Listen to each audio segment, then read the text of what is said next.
كلام الفنانة هنا الزاهد كنز وقالت كلام.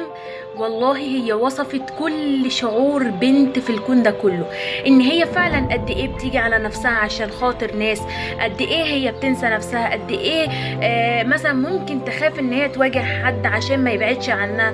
فلما الانسان بيلاقي ان الظلم كتير بيقوم ويقف ويقوى. بيكون حواليك اهلك، بيكون حواليك صحابك، بس بالليل لما بتيجي تنام ما بتلاقيش حد جنبك. انت الوحيد اللي بتكون واقف على رجلك، انت الوحيد اللي انت بتكون سند لنفسك. عشان كده لقيت علاقة مش ناجحة ما تكملش فيها.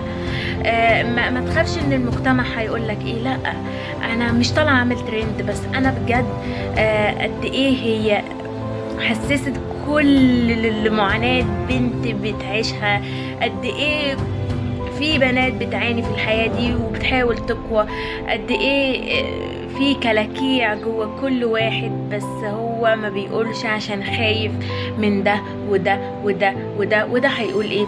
فلا، انجحي بنفسك، اقفي بنفسك، محدش هيكون جنبك، محدش هيكون سند ليكي.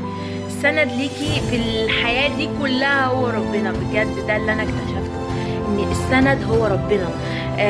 في علاقات ما بتكملش، في حاجات كتير، في شغل ما بيكملش. مش معنى ان انا شغال في شغل ومش عاجبني ان انا اسكت عشان انا مش عارف الدنيا دي. لا، ما تجيش على نفسك، ما تجيش على حياتك، ما تجيش على نفسيتك.